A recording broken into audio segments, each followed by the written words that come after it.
সমস্যাই জুৰুলা কৰা ভাৰতীয় ক্ৰিকেট দলৰ এগৰাকী অলৰাউণ্ডাৰ হাৰ্দিক পাণ্ডিয়া। বিগত কিছুদিনৰ পৰা তেওঁৰ যিসমূহ সমস্যা সেই সমূহে জুৰুলা কৰিছে হাৰ্দিক পাণ্ডিয়া। কিন্তু তাৰ মাজতে হাঁহি হাঁহি কেইটামান কথা কৈছে হাৰ্দিক পাণ্ডিয়াই, যিকেইটা কথা শুনি ভাৰতবাসীৰ মন আচৰিত কৰি তুলিছে।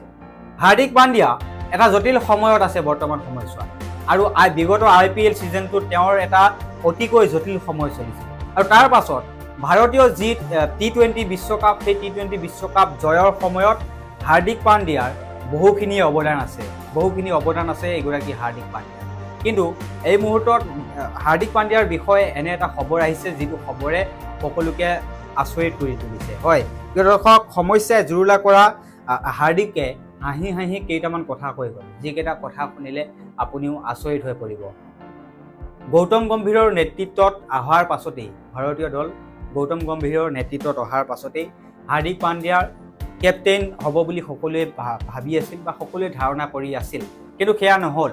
আৰু কিছুদিনৰ পৰা তেওঁৰ যি ব্যক্তিগত সমস্যা, সেই সমস্যাও ইতিমধ্যে জুৰুলা কৰিছে হাৰ্দিক পাণ্ডিয়া। আৰু হাৰ্দিক পাণ্ডিয়াৰ শেহতীয়াকৈ বিবাহ বিচ্ছেদো খবৰ ওলাইছে আৰু বিবাহ বিচ্ছেদো হৈছে।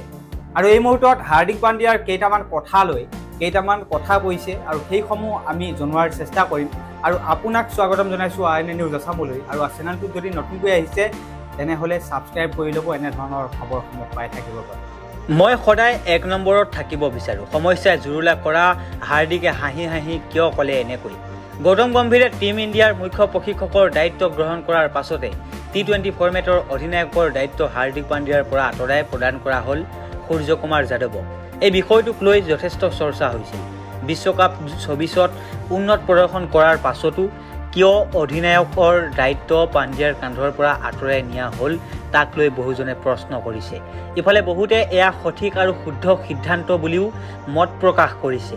ইফালে ব্যক্তিগত জীৱনতো সুখকৰভাৱে পাৰ নোহোৱা হাৰ্দিক পাণ্ডিয়াই এই সমগ্ৰ বিষয়টোক লৈ কোনো মত প্ৰকাশ নাছিল।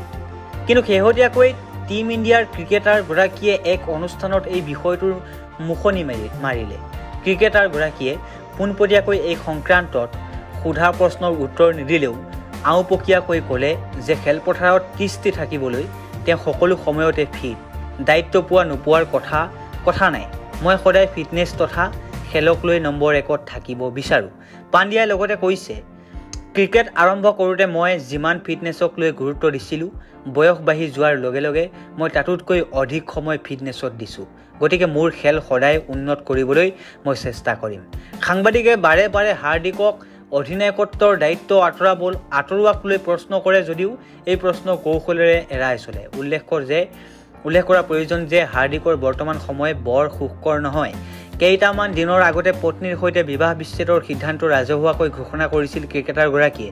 দুয়োৰে ভালৰ বাবে বহু চেষ্টা কৰিও সম্পৰ্কটো এক কৰি ৰাখিব নোৱাৰাৰ কথাও প্ৰকাশ কৰিছিল হাৰ্দিকে। আৰু হাৰ্দিকে এইসমূহ কথা হাঁহি হাঁহি কোৱাৰ পিছতেই প্ৰত্যেকগৰাকী ভাৰতবাসীয়ে ভাবিবলৈ বাধ্য হৈছে যে ইমান এটা জটিল সময়ৰ পাছতো এগৰাকী মানুহে কেনেকৈ এনেকৈ থাকিব পাৰি।